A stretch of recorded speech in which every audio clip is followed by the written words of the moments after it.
We are live here, Jesse and I, and we just thought, hey, let's just shoot the crap for a while. And we don't have any agendas tonight. We don't have any craziness going on. We just want to get, and get on here and do what I'm best at, and that's rambling. And so you would agree with that, wouldn't you, Jesse? Oh, hey, you're the expert, sir. You're an expert rambler. I think that's on your resume, if I remember correctly. That's right, Ronnie. You have nothing of worth to say. 20 years of great rambling experience. Please hire me as your PR consultant. Oh, man. Jesse just said I had nothing worth. Come on, Ronnie. No, you know better. You know better. I know.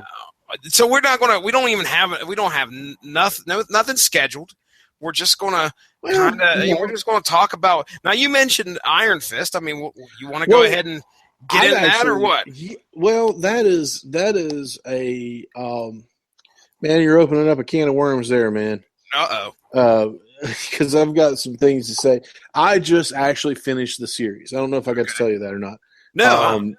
Yeah, I finished all 13 episodes. I have an insane crush on Colleen Wing. She is absolutely phenomenal in that show. But anyway, that's neither here nor there. But so how far are you in this episode? I think I want to say episode 8 is the next one, or I just finished episode 8. But Colleen and her sensei just helped. I'm trying to think of a way to talk about this without spoiling anything, but basically they just took off. And they are helping. They're helping Danny Rand in some way. At least that's what they make it seem like. It's almost like they kidnapped him, but you're like, well, wait a second, no, and that may not be the case. But anyway, that's where I'm at. So I think that's episode 8 going into episode 9. Right. And yeah. This is a show that I've been able to watch with my wife. As a matter of fact, we were planning on getting on here at 9:40 or 9:30, and it was like 10 till 9, maybe quarter till, 20 till, something like that. Anyway, I said, Mindy, look, I might be able to talk Ronnie Adams and let me watch a show with you for a little bit, and then we'll do a podcast. And she's like, well, I want to watch Iron Hand. I said, Iron Hand. I said, baby, Iron Hand's an hour. We're going to have to watch the last episode or the most recent episode of Legion. So, because that's like 10 minutes. That's 10 minutes less. I think it's like 50 minutes. Yeah. Well, anyway, anything you wanted. That's right. She was like, "Okay, we'll do Legion." Mindy wants to watch Iron Hand. You can let's watch Iron Hand. It's like okay, and she's continued to call it Iron Hand over and over. I love the intro shows up every single time, and it says Iron Fist. But hey, whatever. It's a show that she likes to watch with me, which is actually very cool. That's that one. She really digs that. We've made our way. I think me and her have watched every single Marvel series that's come on Netflix. It's always been me and her usually going through it. So, and I think this might be her favorite so far. She's really seemed invested in this one. That's awesome. Yeah, so. What do you think of? You can see our friends, Mark and everybody else there online is talking about how the critics really crapped all over this show. Oh, they are so. Okay, so Iron Fist. Let's talk about this a little bit. Iron Fist is the new Marvel. If you'd have to be living under a rock not to realize that this is the new Marvel property, the new Marvel series. Mm-hmm. And we are a pop culture nerd podcast, so people who listen to us are aware that it is, that's what show it is. So far, we've seen Daredevil, we've seen Jessica Jones, we've seen Luke Cage. They've all been excellent in their own ways. Daredevil just blew everybody out of the water. I mean, let's be honest. People were not expecting this, to be as good as it was. Yeah. I think that's fair to say. So it is. It's one of those. It's one of those things where you have a certain stigma that you have to live up to when you say you're starting a Marvel property, of being good. I guess you could say. Mm-hmm. So a lot of people, I think, I'm going to be honest with you. I think a lot of people are just looking for Marvel to fail on something, on some level, some way. And this was, this was kind of this is the one everybody's picking out because it's the one that not many people knew anything about the actual the character. I mean, I hate to say it, but Iron Fist is kind of a obscure character to most. Now, to a comic book fan, not so much, but to your average just Marvel movie fan, Marvel's made some it's gained some fandom, just to, from Marvel, cinematic alone. Mm-hmm. My mom doesn't read comic books, but she loves those movies. My dad would not pick up, he like I've said before, he has supported me in the past of, reading comic books and things like that. But I don't think he would ever pick up a comic book and read it, just because it's a comic book. But it's gained some fans because of that. And like I said, I think somebody, people are just looking for Marvel to fail, and where this was the little known character, this was the one that everybody was going to pick on. I really feel that. So with that being said, there were some negative, very, very negative reviews that came out before anybody even saw this freaking show. I remember reading, and I'll be the first to say that I don't trust IGN as far as I could throw them with a lot of different things. And I know we're pretty public, and if anybody from IGN hears this, I don't care. I don't really listen to your game reviews that much. I don't listen to your movie reviews that much because there has been more than enough. There have been more than a few games and movies that you all have crapped on that I've absolutely loved, and there's been, and vice versa. Mm-hmm. So what I read with a lot of the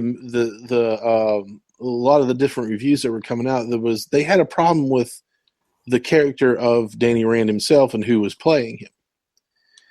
Danny Rand is a billionaire. Well, his family, he was a rich kid, and his family went to was taking a trip to China, if I'm not mistaken. Their plane goes down, and his parents are killed, and it leaves him, stranded on this mountain where he's rescued by some monks, and he's taken to the mystical land of Kunlun, and he's raised there for the next 15 years as a kid, and he's taught he's taught kung fu. He's become a master of martial arts, and he also has become the immortal weapon, the Iron Fist, and he is sworn to protect Kunlun from anybody coming. He's protected. If the way to Kunlun is open because it exists on in another dimension, on another plane.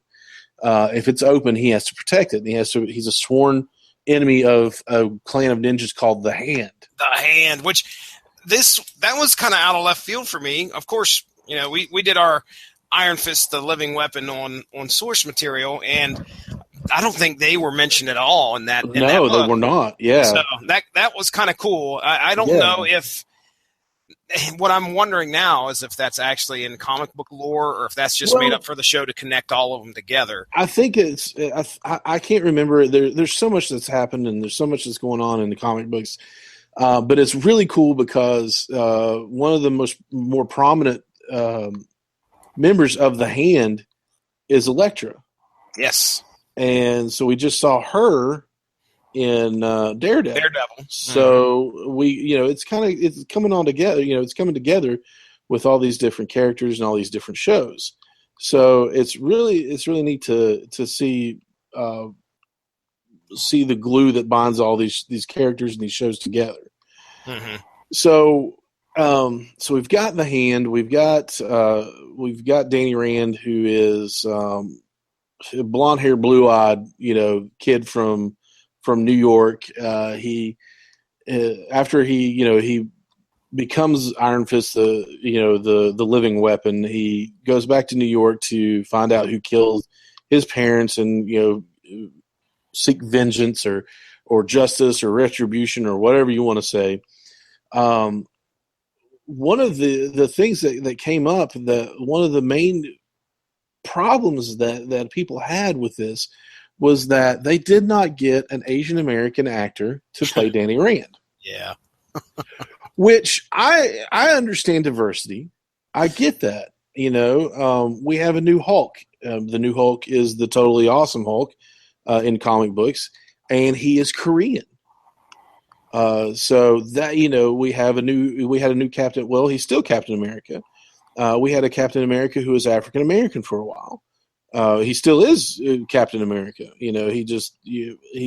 There's two Captain Americas. One of them Steve Rogers, and one of them Sam Wilson, who was known as the Falcon. And there's all kinds of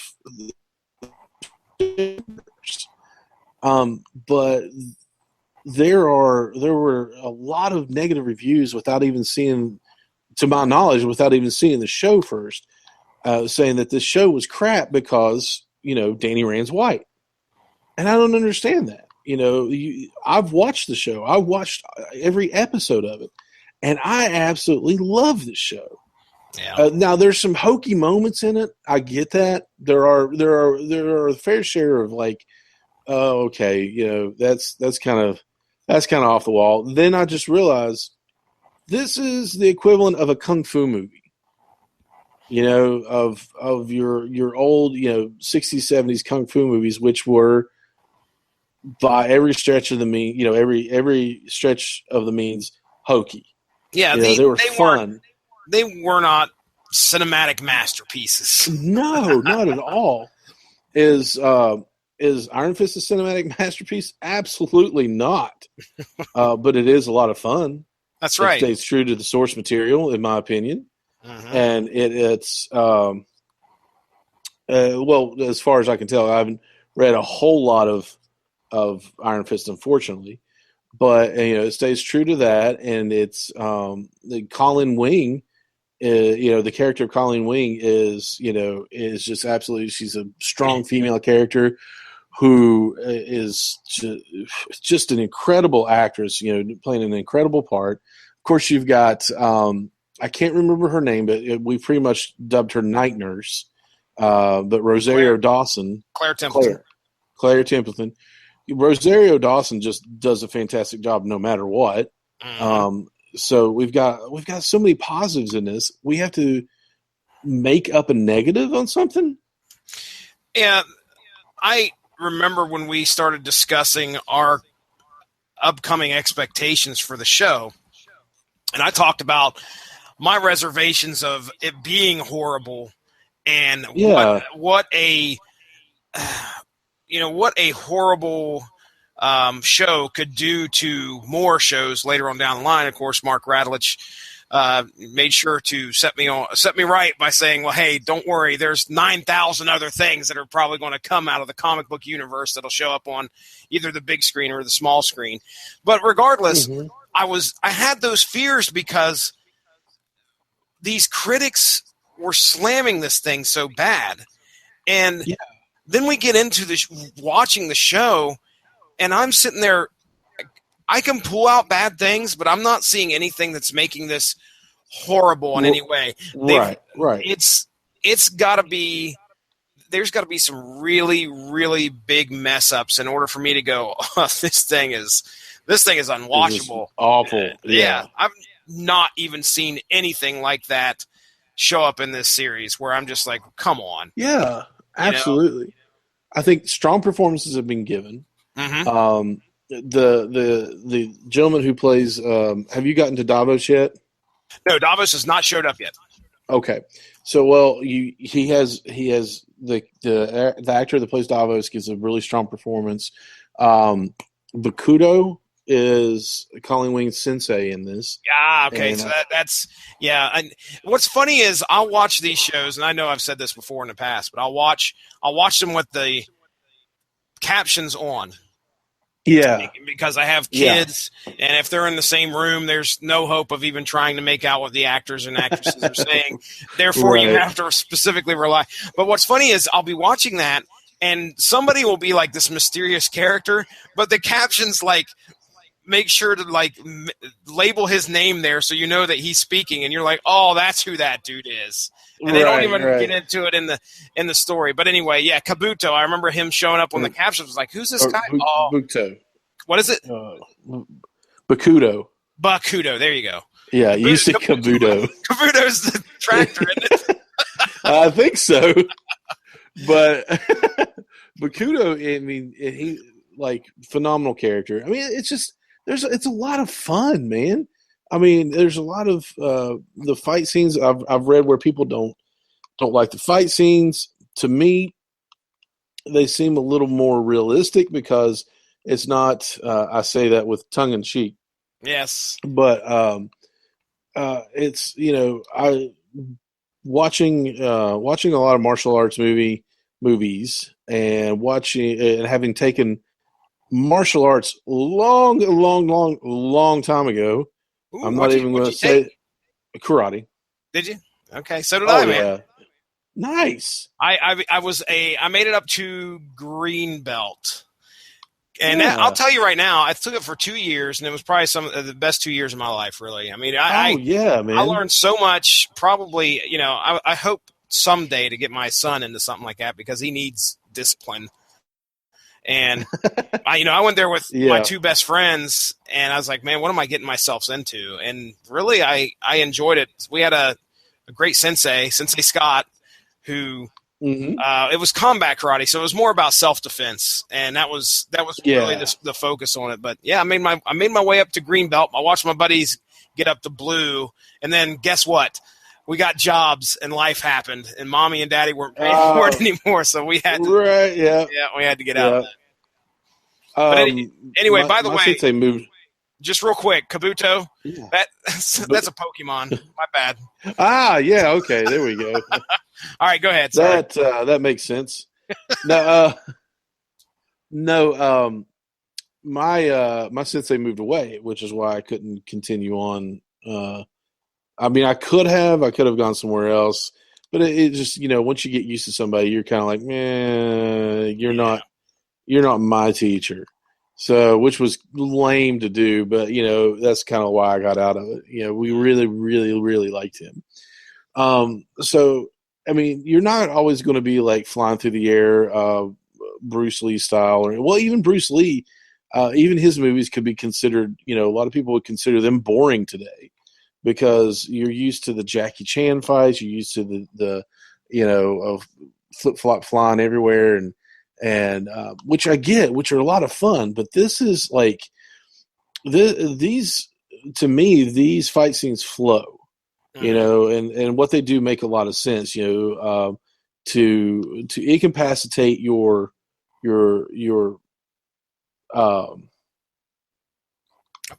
opponent. Yeah, thank you. My goodness, what is wrong with me tonight? Thank you. To incapacitate your opponent before he kills you. So, I get what they're trying to do with some of it. At least I think that's what they're trying to do. But that was the major complaint that, the casting of Danny Rand. But I've thoroughly enjoyed every episode, and I'm a pretty harsh critic when it comes to stuff. I hate 90% of the X-Men movies. I say 90%. It's more like 40% because of I'm not a big fan of X2. It was good. But the first X-Men, Logan was just out of this world. Yeah. Wolverine Origins, X-Men Origins Wolverine was okay. But then when you got to the not Deadpool part, that just sucked. X3 doesn't exist. So I'm pretty harsh. And if you've ever heard my thoughts on the newest Fantastic Four reboot, I usually try to keep a more positive, upbeat tone. There is no positivity in that soul sucking abomination of a movie. I have yet to watch it, and I can watch it anytime I wanted. If I wanted to watch it right now, I would. But I could. Not I would. I could. No. But I'm absolutely afraid of watching that because I don't want to get upset. It's just terrible. Terrible, terrible, terrible. But anyway, and I try not to be, but I've read comic books for 30 years, or however long I've read it. But I try not to be, but I can be a pretty harsh critic on stuff. So I don't find anything really wrong with this series, and I've thoroughly enjoyed it. I've enjoyed, there's Stan Lee cameos in it that nobody catches. Nice. Yeah, I like you. I'll spoil it for you. You've probably already seen him, Jesse. Oh, really? Yeah, he's on a poster. He's on a police poster. He's a policeman. He's dressed in the uniform, and it's like that's how he's appeared in all the Marvel series. In the background on a poster, neighborhood, help us fight crime, keep your eyes open, Policeman's League, donate money or whatever. He's always the guy you got to save in the Lego games, though. Yeah. Well, this is him. He's the model police officer in these posters. Nice. So, and there's a lot of references to the incident in New York, which was the Chitauri, in Avengers.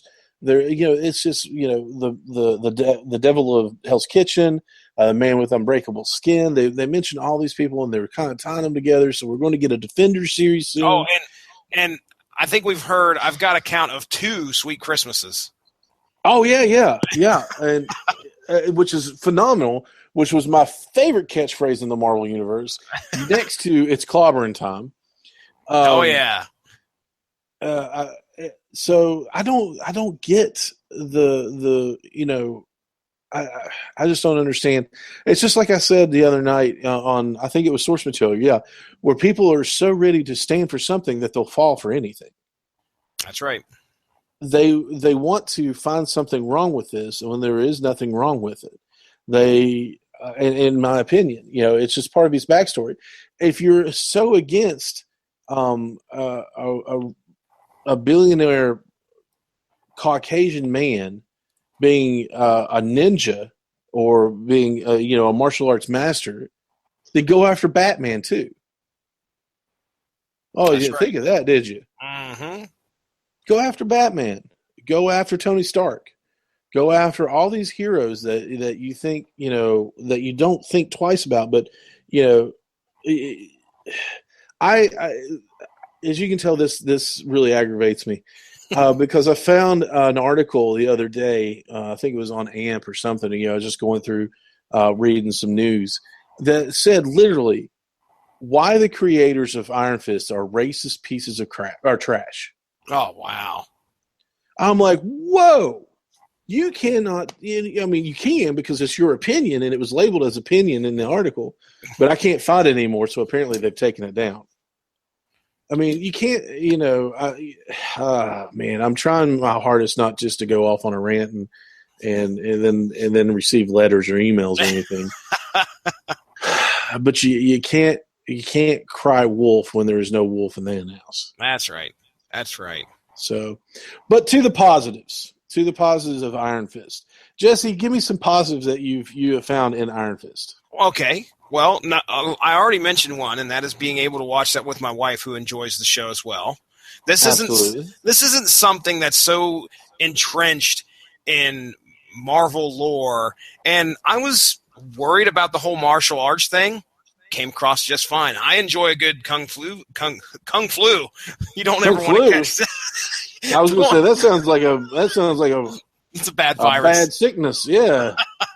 You get the kung flu, and then I'm always up for a good kung fu movie, but my wife, I don't know. I'm kind of on the fence, but there's enough of the other stuff in this show that keeps her interested. So That's easy positive number one. Number Yeah.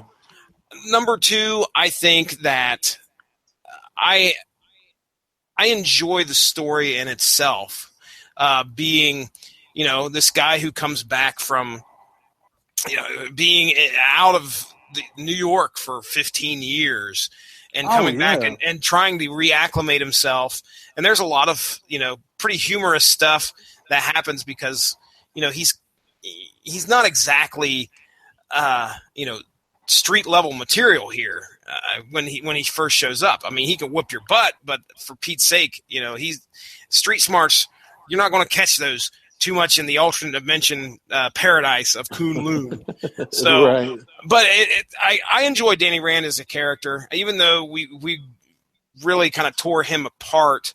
Or I should say Danny Rand. The guy who's playing Danny Rand. We tore Finn Jones, yeah, we tore him apart on source material for the comments he made about Trump apparently having having an influence. But don't get Ronnie started.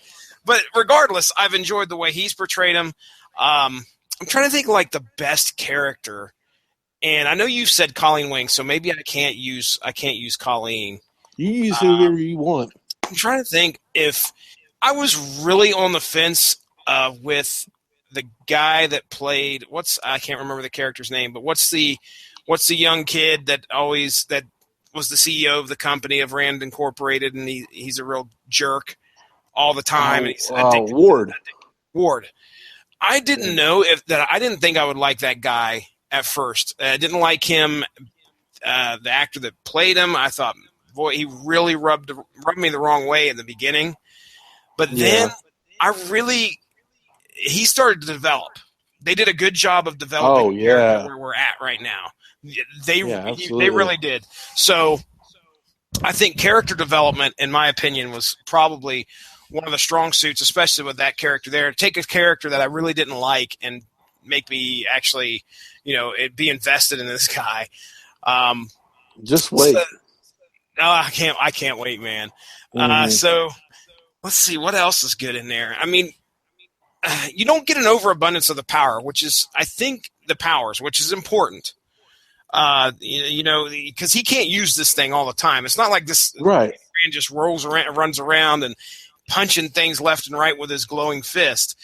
It's a way of giving somebody a power with a very what's the word, like he's kind of hamstrung by that large limitation. There you go, a limitation to using it. But hey, he's trained for 10 or 15 years there in Kunlun, and he is a martial arts master. So it's cool to see the fights. Anybody can do that, man. Anybody can train and become a good fighter. So that kind of brings it down home for a lot of people. Absolutely. Yeah. But yeah, I'm very pleased with the fact that I've enjoyed this.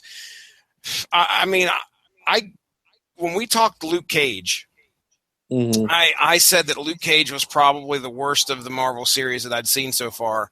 And I was really thinking that this would be down there at the bottom and pushing Luke Cage up at one, but I don't think so. I've enjoyed this one enough to where I still think Luke Cage is down there for me. And that might be personal opinion because they really did a stylized way of telling that story, similar to kind of like what they did with this. Although this seems a bit more straightforward than Luke Cage and the cultural impact that all that had. This one seems more – it just seems more straightforward to me. Like they didn't really invest a whole stylized cultural way of telling the story. You just have those elements of that culture in the story itself. So right. But yeah, I'm digging it. I can't wait to finish it. I cannot wait till these things come together as something. If there's one thing that I wish that these series would do is intermingle some more.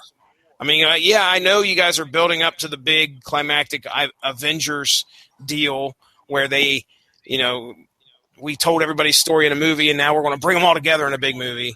We're going to do something similar with all these characters amongst these street level shows that we're watching, Jessica Jones and Luke Cage and Daredevil. So but I would love to see more of the characters. Just kind of, oh, hey, the Punisher's in here for an episode. Yeah.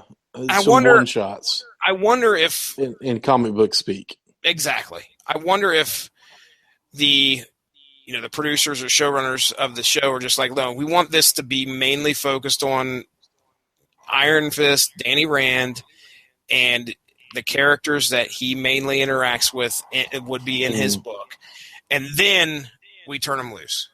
So if that's the case, then I understand that, because now we have a better knowledge base of who all these characters are.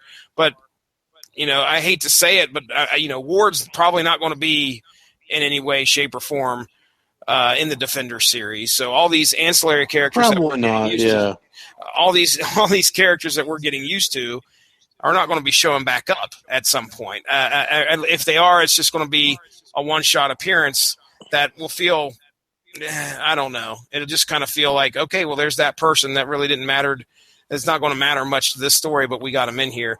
I'd rather it be the other way around, where they're like, oh, here's the Punisher, and yeah, he's screwing things up for an episode or two, and figure that into the character development. But absolutely. That's probably what I'd love to see from the show. But anyway, I'm excited, man. I'm watching Iron Fist all the way through.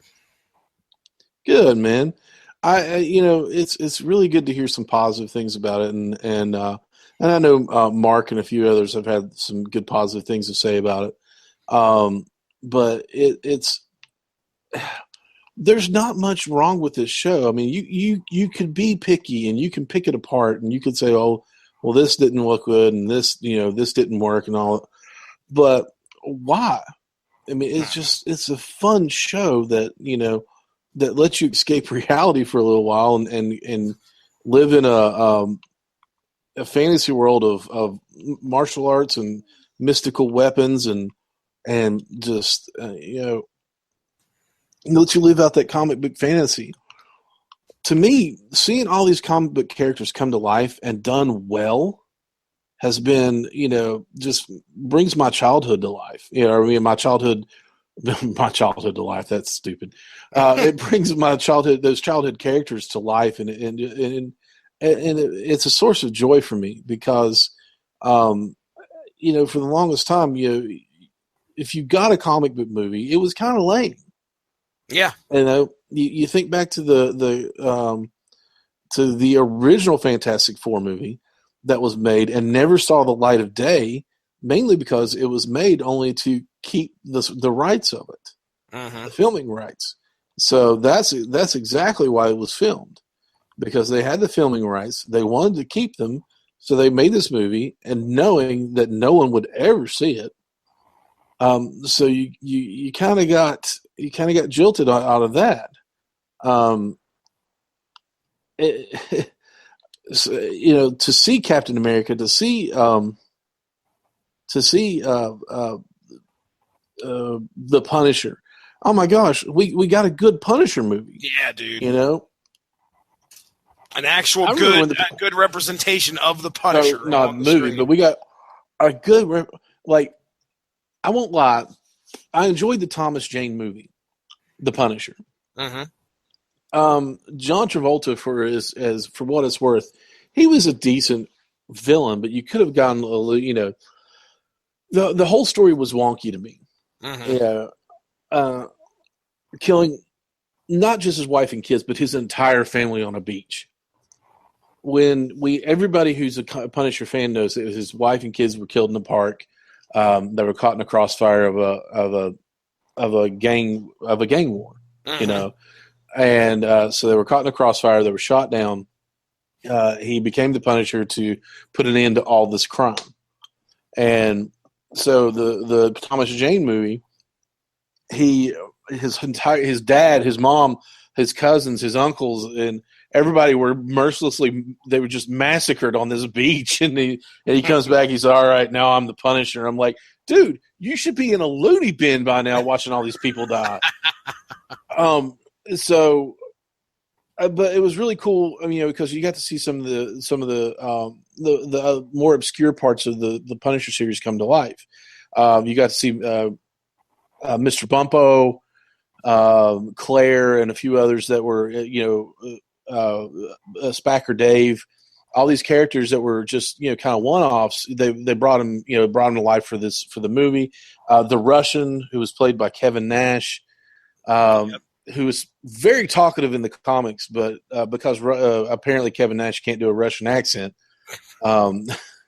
they said, you know what, let's just have him be silent. And that was probably for the best. But no offense against Kevin Nash, he did a great job as being the Russian. But a little tidbit about that, he actually got stabbed in filming the movie. I remember hearing about that. Yeah, so. And he didn't complain. He wanted to finish. He was like, well, I don't want to lose this part, so I better not tell them that I was stabbed. What the heck? But so it was okay. And I remember when the first Punisher movie came out with Dolph Lundgren, we won't even talk about that because it was Dolph Lundgren. It's been so long since I've watched that. Somebody was talking about the plot of that movie a few days back, and I was like, I don't even remember. There was a plot? I do not.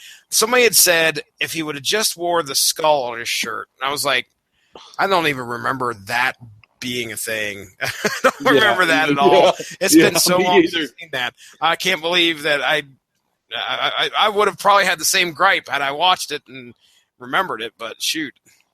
Yeah, I don't remember that either, to be honest with you. But, I mean, I like Dolph Lundgren, especially in like the Expendables, and I've watched a few of his more B related movies, I guess you could say, and had fun with those. But it was just not a good movie, and so it wasn't a fair representation of that character. The closest, in my opinion, that we've ever got was Ray Stevenson in Punisher Warzone. I am now, as a matter of fact, I am looking up. We did this. I can't believe we did this in October. There's no way. Well, that was around Halloween. Anyway, I went over to Kapow and we rated the top. I hung out with the guys on the Kapow podcast and we rated the top 52 comic book movies, and I was just curious as to where I put Punisher. Was it Punisher Warzone? What was it called? The one Punisher Warzone. Was it Warzone? Okay, because I had the Punisher 2.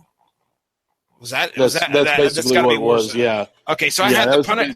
What it was. I had Punisher 2 ranked 24th, and Thomas Jane Punisher was, man, it had to have been just around there.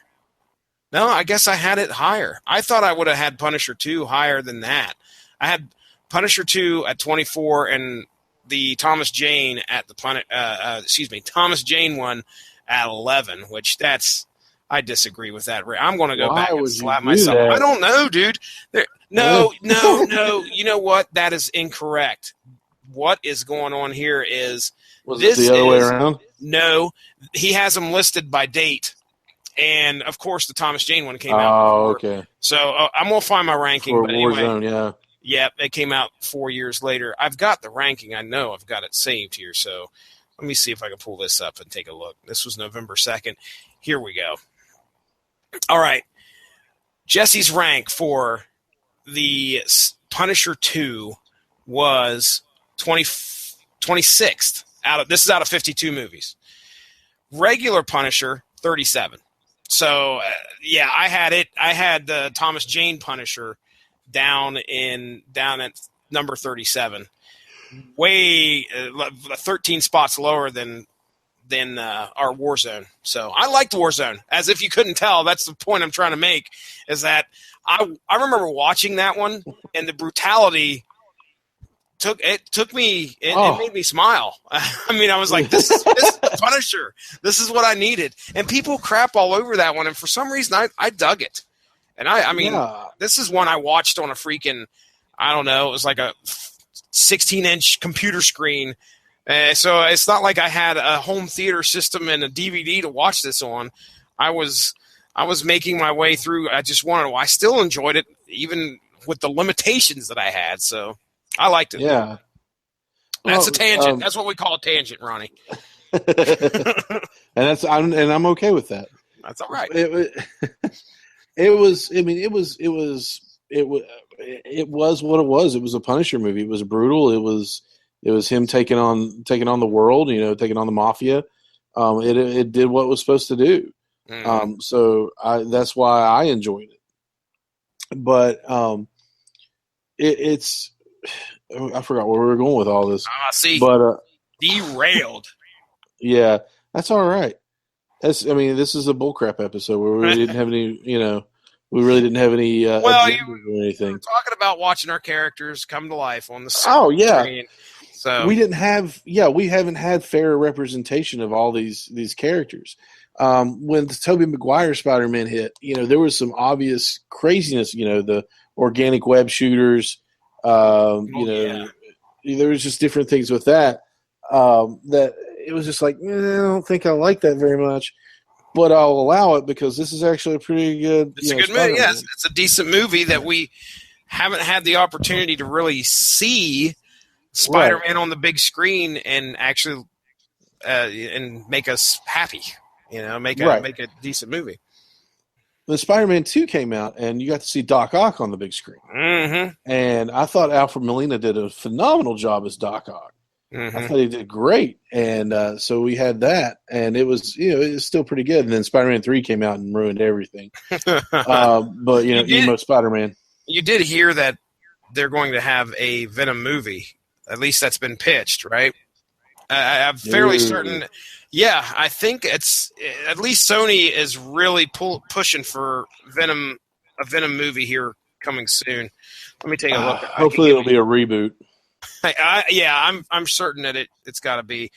Could Sony's Venom movie tie into the Marvel Cinematic Universe? One could hope. The guys that were. I want to throw this theory out here. I don't know. Again, from the Kapow podcast, I was listening to it today. That movie that's going to be having Jake Gyllenhaal in it and Ryan Reynolds about the Mars life. Yes. Yeah, I think it's just called Life. Yeah. Okay. Now imagine this. You've seen the trailer for it, right? Yes. Okay. Now start thinking about the symbiote. Yeah. Okay. And that's what you see on the screen is this nasty oil looking stuff fly. So people were like, I guess there was a rumor that was they were saying this is going to be a prequel to the Venom movie. But yes, be prepared, man. Sony is planning on trying to do a Venom movie. Well, I'm down because listen, if they get together with Marvel like they're doing with the Spider-Man reboot, then I'm all about it because like I said, we didn't really have a fair representation of these characters until Spider-Man came around, and then it was a pretty good representation. Yeah, they did good. Tobey Maguire did good. There were some things in it that were like, but then Marvel says, you know what? Screw this. We're doing it on our own. Mm-hmm. And then it just started blowing everybody out of the water. And they've constantly hit home runs with everything they've done. With even a character as obscure as Scott Lang as Ant-Man. Mm-hmm. They turned it into a hit. And I don't care what anybody says. It was a hit, man. Everybody loved it. People who didn't know wouldn't know a Marvel character from their butt from a hole in the ground. Basically, yeah. They said that was a really funny movie. That was really good. They did a good job on that. And then you're kind of like, oh wow, people are digging this. So you've got all these characters that are coming to life, and they're picking out the perfect people to play them. So we've got all this, all that going on, and then all of a sudden Marvel says, you know what, we're going to start doing a TV series with Netflix. So that in itself is just incredible. So we're like, all right, so what are you going to start with? Daredevil.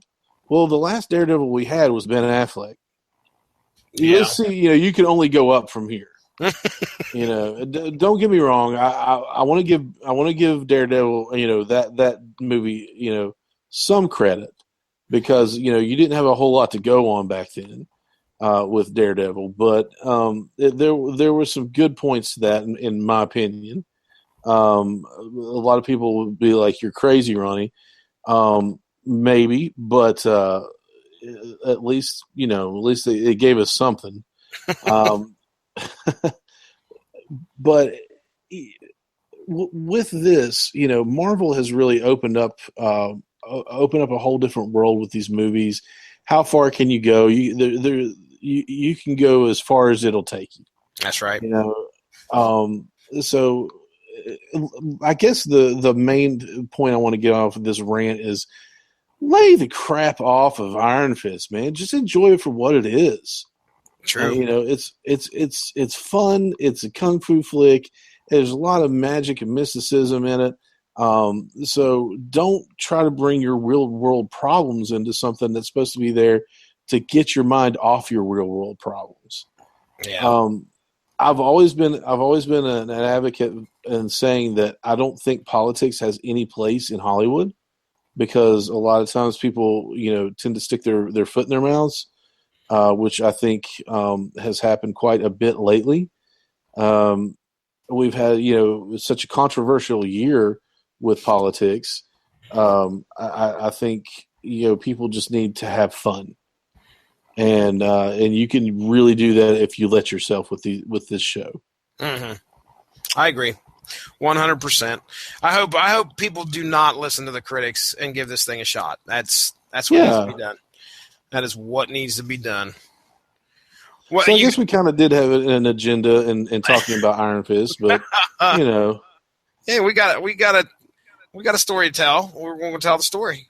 We done told the story. Absolutely. Hey, by the way, we did have a person in the chat. I always forget to go to check out the chats. We have a person. We had a person in the chat. Oh. Yeah, the way you do it. Okay, anybody out there has a podcast? Here you go. We've just recently figured this out. You do it the same way we do it, off the cuff. Yeah. I think I'll go ahead and start this now, kind of deal. When you get out of, you actually have to pull up the episode via the YouTube player. So like you're going to go watch it yourself, and then it actually has a live chat on the side. So anyway, Remy was listening there. I don't think he's listening anymore because I've typed a few things and he hasn't come back in. But regardless, Remy. Well, he said he had a podcast edit, and I was like, well, yeah. Remy, love us. Anyway, it's cool to see people hop in on the chat. We know they're listening, at least when we check it. Because I've just learned how to do that not too long ago. And still, every time I get involved in a podcast, I forget to go look. So, anyway, well, any other topics that you want to bring up? I can go to the internets. I can pull up stuff. We can call it a night. How do you want to do it? No, let's do one more thing. Okay. There's a game that I've been playing, brand new game out on the market, pretty brand new. It is called Ghost Recon Wildlands. I know this is like changing gears completely, but Ghost Recon Wildlands. I am a big gamer and I like first-person shooters. Not a big fan of third-person. I've played Skyrim for years. I even got the new Skyrim, the updated Skyrim. Are you familiar at all with what Skyrim is and what kind of game it is? Yeah. Okay. I am. I really wish I had the opportunity to play all of the Elder Scrolls games. Those games come out at a time when just I don't have the time. And I've made my way up on Skyrim. I remember getting Skyrim. I bought it off of eBay, and I just remember it showing up, and I'm like, all right, here we go. And then like 3 years, 3 years later, I'm like, oh my gosh, I'm still playing. Like I'm at level 40 something or whatever. Yeah. I love the game. I mean, my goodness, do I love those games. But Ghost Recon, I've played a Ghost Recon game. Well, Ghost Recon is all third person, except for when you go into aiming mode. But your past Ghost Recons have been third person shooters. Mm-hmm. And when I mean third person, you actually are standing on the outside, looking over your character's shoulder. So I'm a big first person shooter guy. Even when I'm playing Skyrim, what I was saying is you have a choice of first or second, first or third player or person. So I always pick first person, and I'm traveling along, and I have to see it in front of me to really get into it. That's just a little I guess you could say what's the word I'm looking preference? For? Preference, but I was going to say a little. Yeah, we'll just go with preference because apparently I'm gone insane tonight. Don't know what I'm saying. Words are hard. Fail me, sir. Yeah. So my preference has always been first person. Well, Ghost Recon is a third person shooter, and I was like, yeah, we'll give it a shot. So if you've ever played, these sandbox games like Grand Theft Auto or Red Dead, Grand Theft Auto 5, Red Dead Redemption, Skyrim, basically. Watch Dogs and Watch Dogs 2. And the latest one from Tom Clancy was The Division. So you've got a lot of these sandbox games that allow you to go all over creation and get into these adventures and do these missions and side missions and all this other stuff. So that's what Ghost Recon is. Ghost Recon Wildlands is you're part of the CIA. You run a 4-man group, and you go into Bolivia to fight the drug cartels. And so you go in and you run all these missions just to find out who the head of the cartel is and what what they're up to, and you find out they're smuggling drugs through energy drinks, in some parts of it. And there's another guy that the cartel hires to get rid of their dead bodies for them. But he's got the mind of a child. And that's why they hired him, because, he's got the mind of a child. So he'll just follow orders and not question them. So he dumps all these bodies into a barrel, and he pours lye on them, and they dissolve. So they call him the stew maker. Ew. Yeah, exactly. Big old stinky stew. Big old stinky stew. But and it's just this intricate storyline where you have these characters that are coming to life. This game. I'm a big military game fan anyway. Call of Duty, Battlefield. The latest, one of the latest games that I could not put down was Battlefield 1. Yeah. Just some craziness going on with these games. This game blew me away. I put it in. I was like waiting for it to download. The sheer size of the map is just. I've never played, other than Skyrim. I've never played a game with a map this big.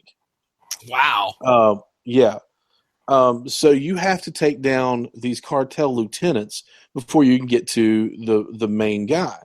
So before you get to the cartel lieutenant, you have to take down their entire, infrastructure of all these people that, that are underneath them.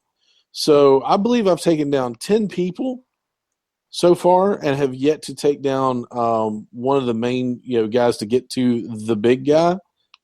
And I have 15 Ryback? more to go. And not Ryback. Nobody wants Ryback. Ryback doesn't want Ryback. But take him out.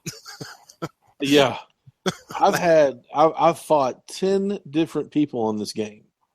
And I have 15 more to go. Wow.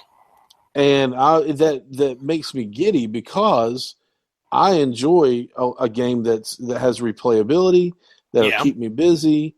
And this game has it all. It's crazy. Do you complete a lot of things? Are you just casual kind of, okay, I'll play it. It depends on the game. Okay.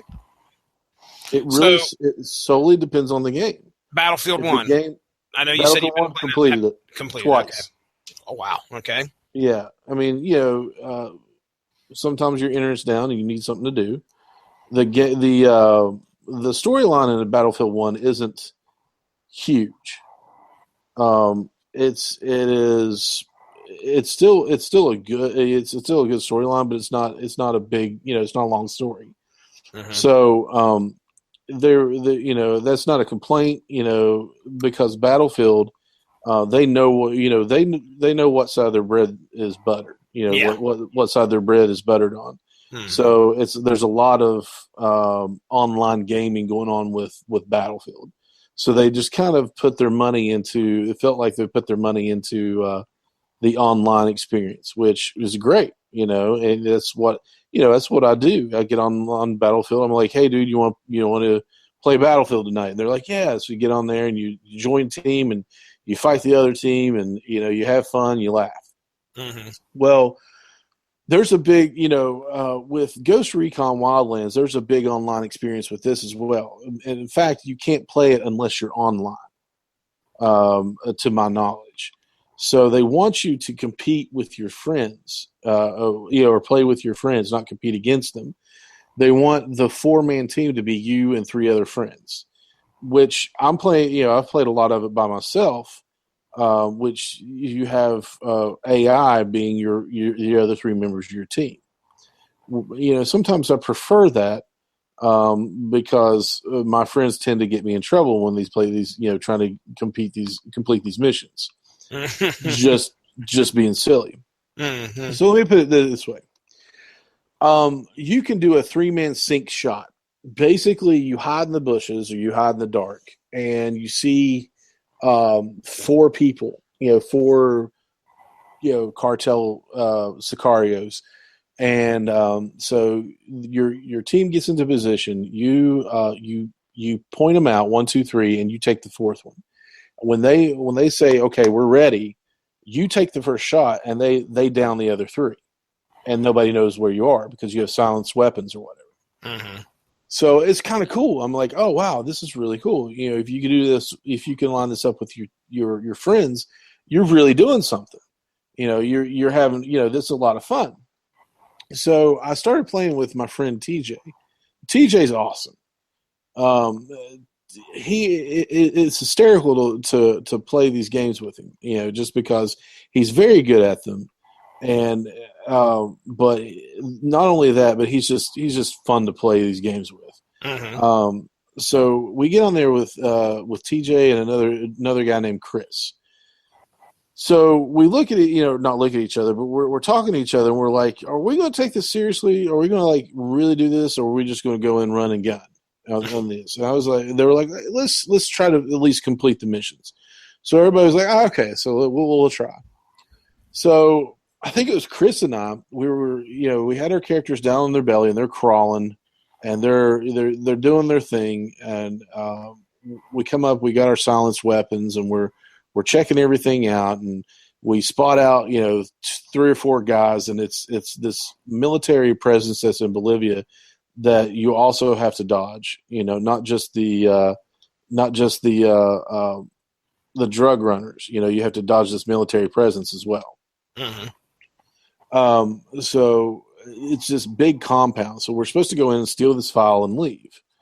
And so we're running up. I was like, all right, so there's one guy and there's another guy. And Chris is like, yeah, I've got 2 over here.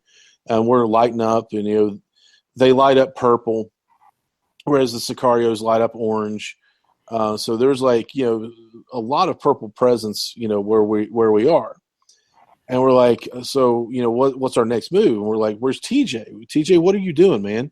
And all of a sudden, in a Leroy Jenkins moment. Oh no. We're on the ground, and you just hear TJ laughing, and he lets out a yeehaw or something, and he flies by us on a dirt bike. He found a dirt bike somewhere on the map, and he flies by us, and he just drives right into the center of everything, and then the whole compound just glows purple. Oh, and you just hear guns and explosions, and TJ goes, I'm down. We're like, yeah, no kidding. No kidding.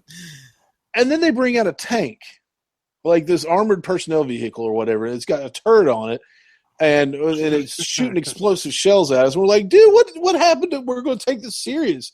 And we're crying laughing because it's just we're laying here and we're just like, yeah, so there's, we're not whispering, of course. We're like, yeah, two guys here. What's going on? Hey, where's TJ? Whoa, and there he goes in. We're like, okay, there's TJ.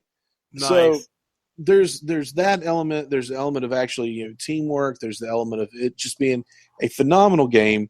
Whenever you go into aiming mode, it goes into first person. So if you take aim on somebody down the sights, it's a first person shooter as well. Okay. You have to find these things called Kingslayer files, which gives you more information on the people you're hunting in this section of the map. You can do 2 or 3 missions in one map and skip over and do 2 or 3 missions in the other. It's just this open map. It's just to me, it wasn't anything I was expecting. It's just a phenomenal game. So if you have a chance to play it, I really recommend Ghost Recon Wildlands. It has been such a fun game.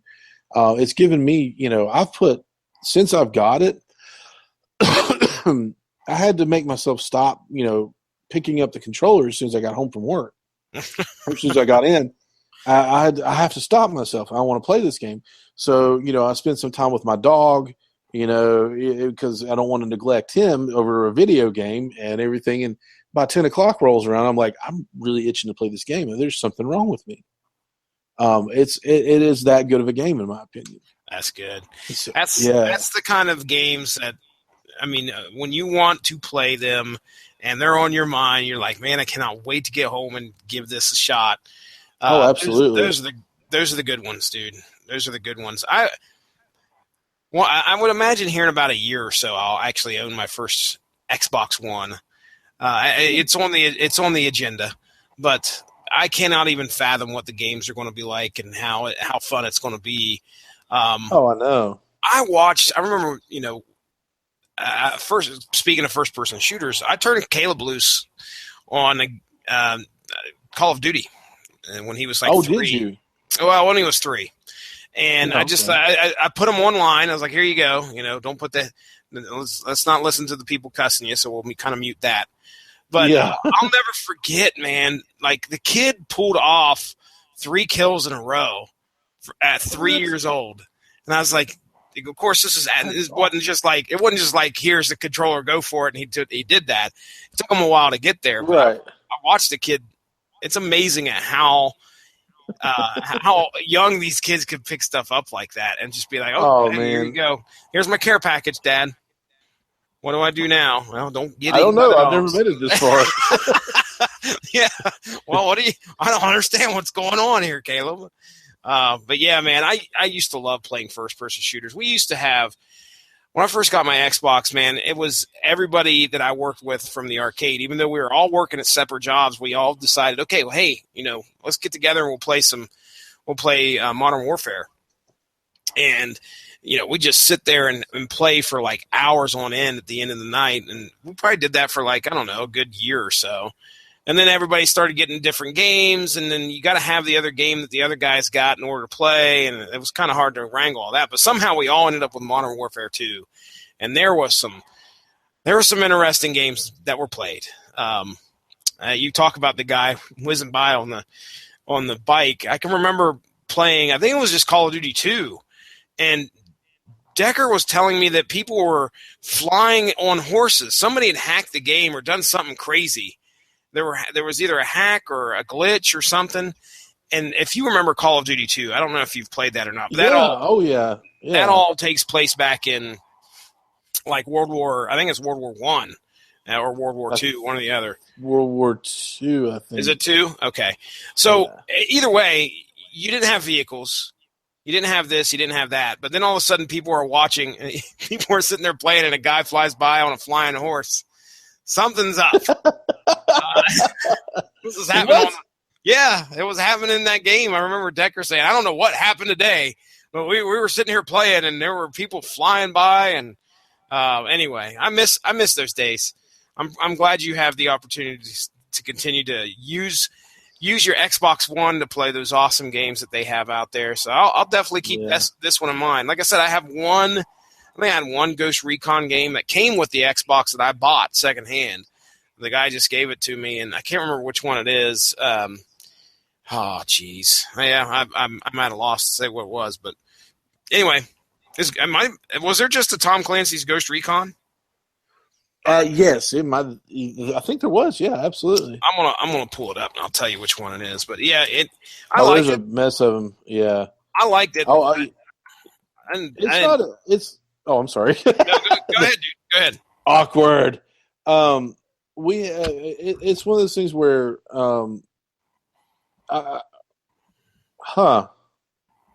What? Sorry, I pulled up something here and it would just. I heard some very ominous music come on, so it was the website. So that was kind of terrifying. But I digress.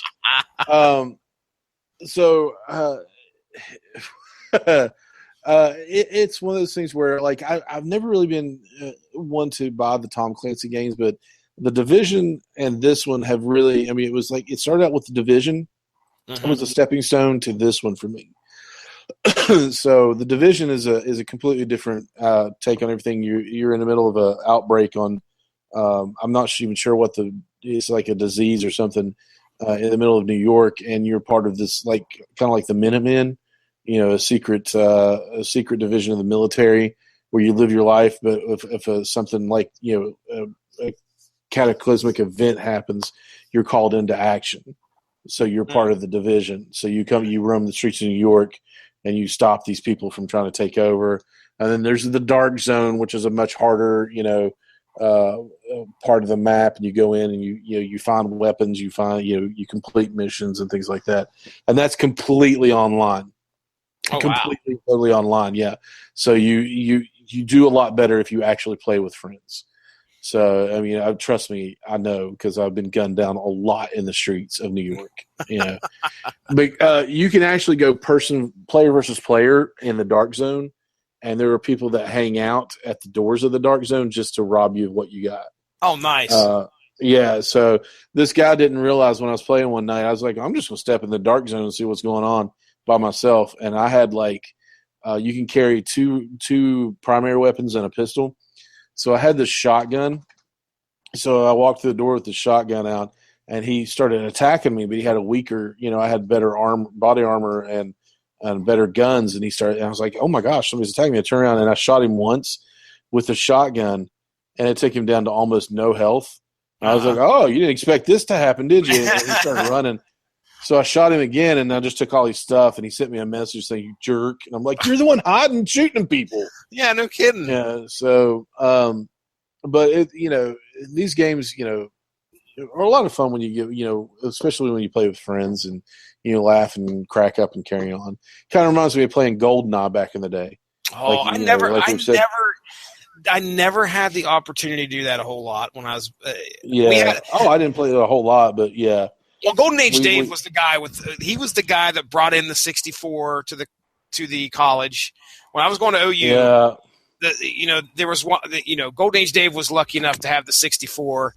And of course, when he got it, he only had one controller, but we remedied that pretty quickly. However, GoldenEye was not one that we really played a whole lot. It was all about Mario Kart or, Mario Kart. Boy, I wish I could tell you the amount of games that we played on Mario Kart, or WWF,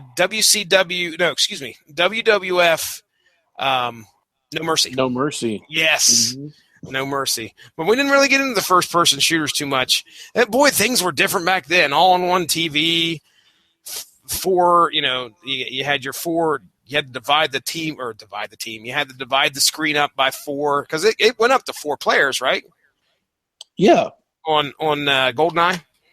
Mm-hmm. You had to divide the screen in 4 different. Yeah, you basically that coined the term screen watching, because you could tell where your friends were by looking at their screen. Yeah, that is right. So I've always had a thing for military games and movies and things like that. So I just want to throw stop me if you think we should do this at a different day. But I'm just going to go on. I was a big G.I. Joe fan in the day. Yeah. And you were a big G.I. Joe fan, weren't you? Oh, yes, dude. Absolutely. We've talked about this before and just how, when G.I. Joe started out, you had, of course, Duke and Flint and Scarlet and Lady J and Cover Girl. And you had all these cool, code names of this elite force, that's kind of like Wildlands. You're part of this elite force. They call in for they call the American forces for backup, and they send these 4 guys in. They're like, where's our backup? And we're like, we are the backup. And I'm like, heck yeah, let's blow some stuff up, And so G.I. Joe was always kind of like that because they were, the real American hero, and they were the elite force of fighters that came together to stop the terrorist organization Cobra. So they had all these cool nicknames, or not nicknames, but code names. And you had Shipwreck. That's a really cool name. I don't care who you are. He was the guy that was in the Navy. And then you had their helicopter pilot, Wild Bill, who carried twin revolvers. And it was just really cool names. But as you go along in the history of G.I. Joe, these names started to get a little silly as you went along. As you may very well know, Jesse, it kind of started with their resident ninja, Quick Kick. Quick Kick. He was always like he was an interesting character, and as a kid, I always liked that stuff. He had swords and nunchucks and throwing stars, and I was like, that's really cool. Not as cool as Duke. He had the rifle, and these other guys with pistols and all this stuff. So I was like, Quick Kick is cool. But when you got to the comic book and the cartoon, he was your resident movie buff, and he always talked like Jimmy Cagney. Oh, that's right. Yes. I was like, that's an interesting character. Where did they come up with that? That's not Quick Kick, for Pete's sake. I mean, wow. Okay. But then you had, Cobra Commander and Destro and Major Blood and the Baroness and Storm Shadow. That's a cool name. Snake Eyes. That's another cool name. That was a G.I. Joe. That was G.I. Joe's counterpart to Storm Shadow. They were bitter enemies, mortal enemies. But as you went along, you started coming up with other names that just didn't really jive with the others. So right now, thank you to Absolute Serious on Blogspot. We're going to look at 10 worst G.I. Joe character names real quick. Oh, please, can you send me the link? Is there any way I can? Absolutely. Absolutely. Because I'm just going through the wiki and looking at a few that are I just, if this is not on the list, it's got to be. There's a guy called Ice Cream Soldier. Oh my gosh! Why did you do that? Ice Cream Soldier, flamethrower. We'll get to him. Is he on this list? We'll get to him. Oh boy, I think he's on the list. Wonderful. So you just start to run out of stuff, I guess, and you're like, just throw some bull crap against the wall and see what sticks. Yes. So, Jesse, I sent you that link. So we're going to start up whenever you click on it. We're going to start at number 10, and we're going to start with the G.I. Joe known as Backstop. Why would you ever name a G.I. Joe after the wire fence that protects the crowd from foul balls at a baseball game?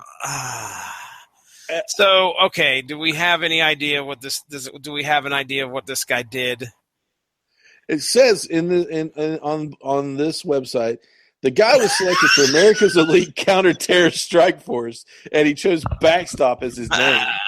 His file card said that he played hockey as well as wrestled and boxed in high school. Not a single one which involves a backstop. Yeah, no that's one what knows. I have no clue why. He's like number 9, all-around sports guy. Okay. Yeah, but nothing with a backstop. No softball, no baseball, no t-ball, nothing. No backstop. So I'm not even sure what he actually did, what his primary weapons were, or anything like that. Number 9, Ghost Rider. I'm not kidding you. Ghost Rider. One word. G.I. Joe's line of comic books originally was produced by Marvel. Guess what other comic Marvel produces? Yeah, that's right. Ghost Rider. And then jeez. There's nothing that looks like, there's not a single thing on this figure that makes me go, oh yeah, I can see the correlation here. Nope. Right. Nope. All right, and number 8. This one cracks me up. Dice. Ooh. Dice is his name, D-I-C-E. Like Andrew Dice Clay, but that's not where they got it. Dice was one half of a pair of Cobra Ninjas. The other one was named Slice. Oh, Dice and Slice. That's right. Slice and Dice. Now, Slice gets to slide because his characters fought with katanas. So he might actually, slice things. Dice, however, had bow staff skills. He wasn't dicing crap. It's a cool looking figure too. I wonder if this was in the line. See, I still got a bunch of them upstairs. And I know they did a line of ninjas. I'm trying to see if this came out in the line. The Ninja Force or whatever. Yeah, the few ninjas I have this really cool. He looked awesome. I mean, if you look at him, it's kind of I don't know, not effeminate, but I mean, he's got like a hot pink hockey mask, and he's got he's actually one of the few Joes that have hair where he has a ponytail, and I always thought he was the coolest. But they were that Ninja Force because their waist was locked, and I think this if you look at this character, it looks like his waist is locked as well. But interesting, good old Dice. I don't recall ever seeing that figure, by the way. So that's Dice. Yeah, I don't remember seeing that one. Actually, these first 3 I've never seen before. Now we get to number 7. Number 7, I had number 7 as well. Backstop and Ghost Rider did not have. Dice. I don't think I had, but I knew about him. But number 7 is none other than the infamous Road Pig. Road Pig. Dude, I remember a lot about this character. I do too. He was very soft-spoken. And when he was soft-spoken, he would quote Shakespeare and everything. But if you ticked him off, he'd be like, Road Pig angry, and just punch things. I remember that. You remember his weapon? Now, it was just a cinder block on a stick. On an axe handle.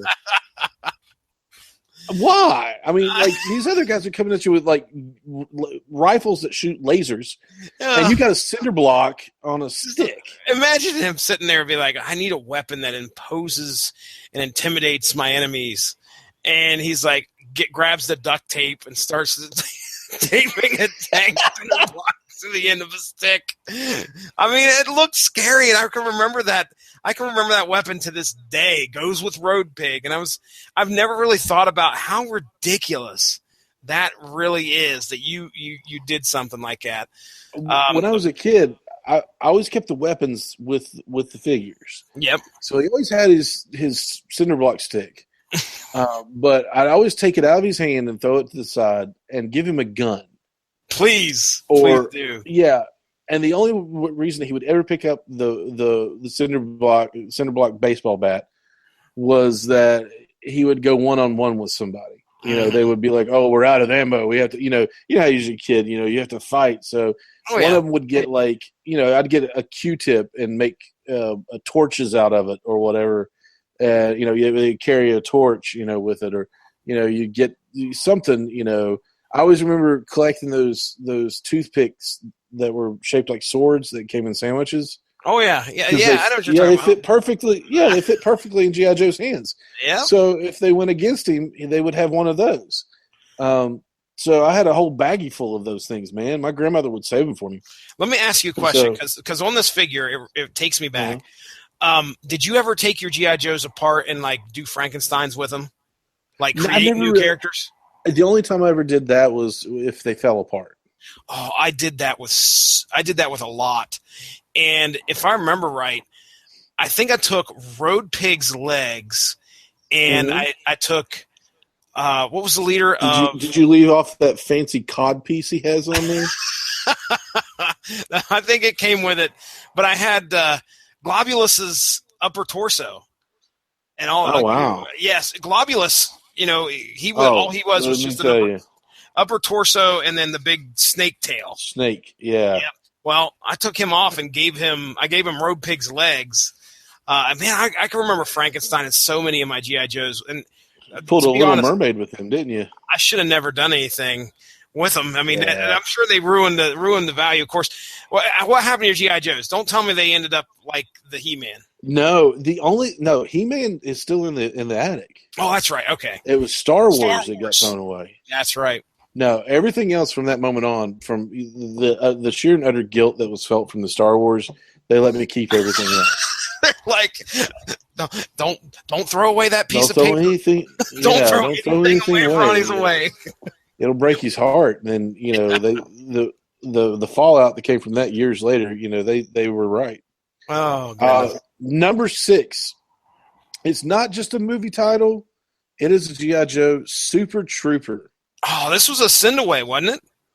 Yeah, I think so. For some reason, I'm thinking it was a send-away. I could be wrong. But I remember how flashy it looks, and I think you had to send away a few things. But Super Trooper sounds like what he did, other than the fact that he looked like Captain Power. He does look like Captain Power. Yep. Well, the one figure of that series that I actually did own was Captain Power. And he had a pretty cool gun. Everybody had Captain Power, but nothing else. Because I had Captain Power, but I had nothing else from that line. Oh, of course, my grandfather would go to something city, and I can't remember the name of the store, but it was just like this big store where you could, it was like a Kmart or something like that. Circuit City? No. It was a local owned place, and I can't remember the name of it. Had a big old ramp going up to it. I remember that. And they tore it down, but he would find random toys in there, and he would, this has a gun, Ronnie might like this, and he would buy it for me. I think that's where I got Captain Power. Number 5, Robo Joe. Robo Joe. It's just, I don't even know what he's supposed to be. It's like an oversized body with a tiny little head on it. I have a couple of these figures. Like exoskeleton. I did not have Robo Joe, but I did have a couple of these figures. If I remember right, this is, I want to say these are like astronaut figures, and that's potentially what's going on here. I don't know, but I can tell you. Go ahead. The blogger that wrote about this said, so what was this character's story? Well, he was made into a cyborg in order to survive injuries inflicted during an attack by Cobra. He joined G.I. Joe. So he wasn't a part of G.I. Joe before this. He joined G.I. Joe and picked the most stunningly obvious code name possible, Robo Joe. I remember that. They let anybody in. They were like, oh, hey, kid with the, that tripped Cobra commander, with his jump rope. You want to join G.I. Joe? He's like, yeah, okay, you're Jump Rope Joe. You are Jump Rope. Yeah, Joe. Jump Rope. Nice. Yeah, this figure, I actually have a bat. You remember the bats? The androids? Yeah, those were cool. Yeah, I have one that it's just, man. It's completely black and white, almost the exact same, just same figure, different color scheme, and of course a different head. Yep. And then I had a Destro, same thing, looked just like this. Man. I think I still got those two upstairs. Yeah, buddy. Boy, they were pulling out all the stops, just like you said. They hit a line. They hit a point where you're just like, what do we do next? Oh, I don't know. Robo Joe. I mean, one of the coolest things I think they ever did was Street Fighter figures. Oh yeah, absolutely. Man, that was one of the coolest things I ever saw. Blanca was a little weird. I remember that, but Balrog, Dalsim, yep. Kid, Ryu, what is his name? The main bad guy from Street Fighter, M. Bison. Yeah. It was actually horribly portrayed in the movie, but the whole movie was horrible. Raul Julia as the main bad guy. Really? Okay. Yeah, they did a phenomenal job with that. Man. Okay, go ahead. With the toy line, not the movie. I got you. All right, number 4, toll booth. What? You were talking about this guy when we were talking about, or it was either you or Josh. I can't remember. I don't think Josh wasn't into G.I. Joe, was he? I don't think so. I just can't get over how bad this is. Toll booth. Toll booth. The bridge layer. Yeah, he basically drove around this vehicle that laid a bridge down. And they're like, thanks. What do we call you? He's like, oh, just call me Toll Booth. And they're like, all right, Dave, have a good one. We're not calling you that because it's silly. We ain't calling you that. Oh, goodness. So, all right. Number 3, my favorite on the list, Captain Gridiron. Wow.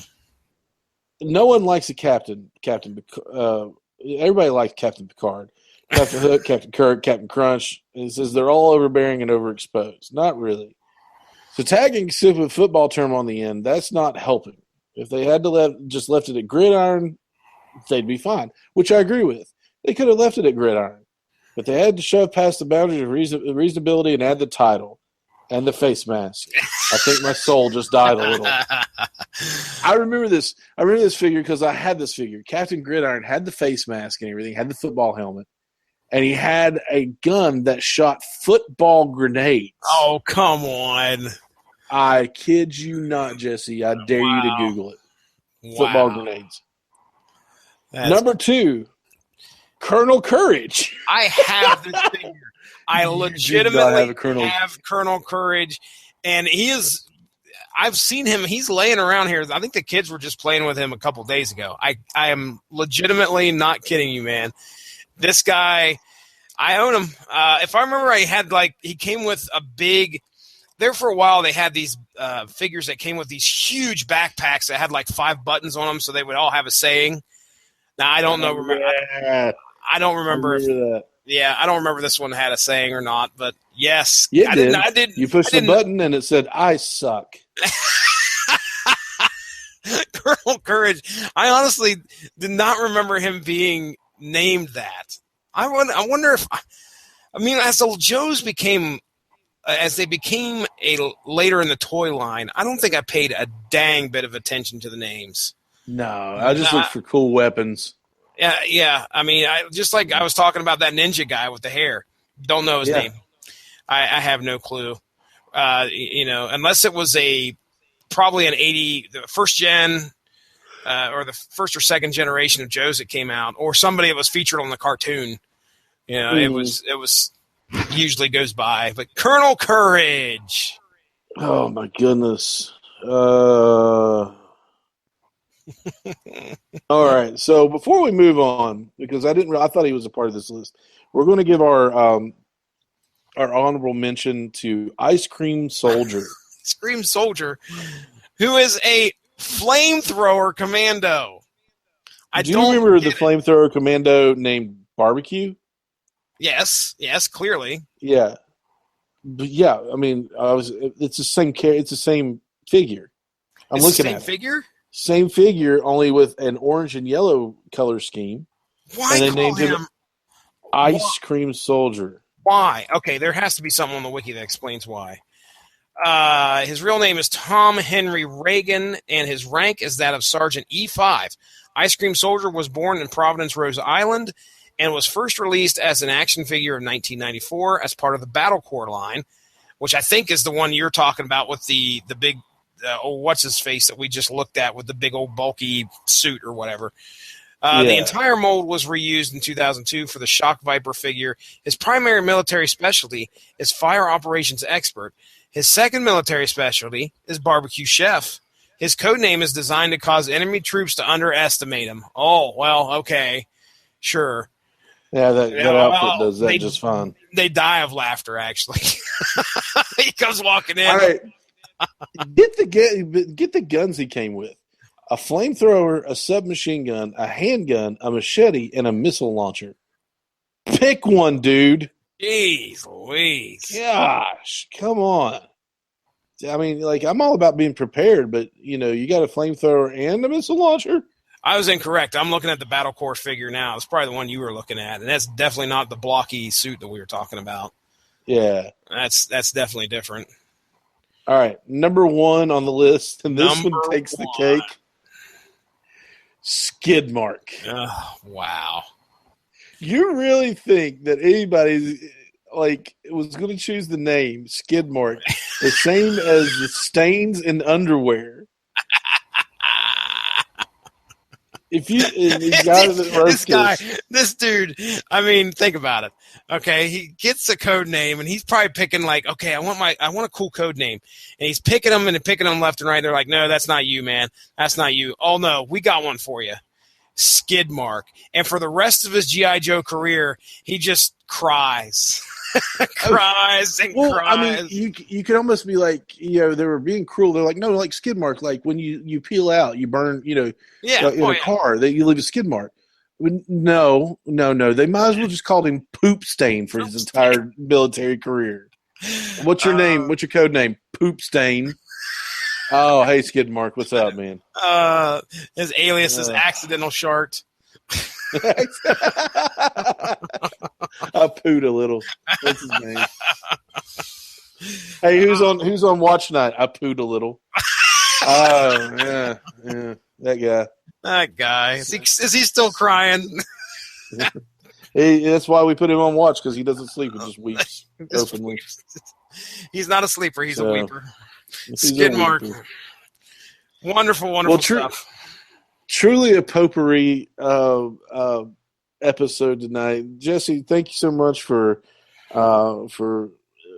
sacrificing Iron Hand and watching Legion. Good old Iron Hand. Iron Hand. Hiya. So, Jesse, tell us what you got going on, man. Hey, ladies and gentlemen, you're going to be hearing this probably Friday on the Rattlechen Broadcasting Network, or whenever Ronnie gets it up here on the Screaming Boy podcast. Listen, we did a show on Iron Fist, The Living Weapon, which was a 12-issue series from Marvel that came out. So on source material on the Rattlechen Broadcasting Network, we divided up into two parts. Part one has already aired, and by Monday, that was Monday, the 20th of March. So the 27th of March, you can catch part two, our epic finale of Iron Fist, The Living Weapon, which was a lot of fun. We get into quite a conversation about pronouncing. Russell, stop Jenkins. Pronouncing things, and then using our own nomenclature for quite a few characters and artists and creators.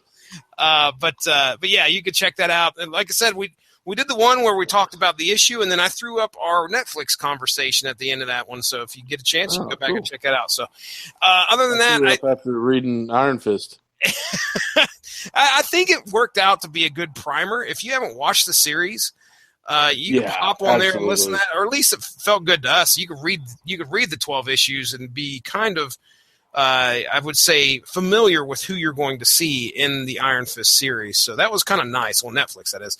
But regardless, now I don't have any idea what Mark Radulich has. Just give me 1 second. If I could pull up the calendar, what we have planned coming up for source material. I've been sitting here saying I need to get on the calendar and get everything ready so I have an idea. But 27th is the second part of Iron Fist. So we don't have anything planned for the 1st of April from what I can see. And the 8th of April looks like we'll be discussing, I don't know if we're recording this or if we're going to be discussing this. This is going to air. Guardians of the Galaxy. So we need to find Guardians of the Galaxy. No, that's May. What am I doing? Tell me what I'm doing. Well, you're obviously not. No, I'm not. I am not the scheduler, master controller. I don't have anything scheduled for the 3rd and the 10th. 17th, we have Darkness Saga. So anyway, and we're recording Pax Romana at some point there. Folks, I'll get a schedule out there. Just go check out the Rattlechen Broadcasting Network on the old Facebook. Give that a like. Stay up on top of all the great podcasts that we have to offer. We talk MMA, we talk metal, we talk movies, and we talk comic books. And we also host this great podcast right here, the Screaming Boy Podcast. So give that a like. Stay up on top of everything that comes out. You can find me at Stiznarchy on Twitter. You can also find me on Facebook. And you can also, with Source Material does have a Facebook page. So if you are interested in kind of staying up on top of some of the stuff we tweet out here, go for it. Give it a like, follow it. And I think that is all. Very awesome. You can find us on just about any and all social media. Find us on Twitter at Screaming Boy PR. You can find us on Facebook. Just search Screaming Boy Podcast. Find us on Instagram, Screaming Boy Podcast.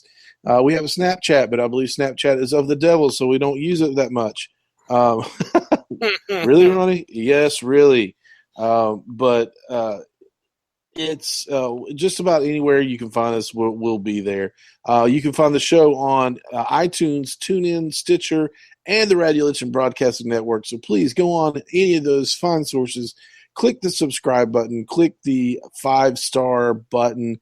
We would appreciate it. If you want to leave us a shout out, or if you have something to, if you have a rebuttal or you agree with us on anything that we said tonight, please email us. We want to hear from you. info@screamingboy.com. You can find our website. We are under construction at the moment. We will be updating the website once again very, very, very soon. So it's www.screamingboy.com. We really want to hear from you. We enjoy hearing from people. So give us a shout out. We'll get back to you as soon as possible. That's pretty much it. Jesse, you got any final anything else to say? Skid mark. We're out. Poop stain.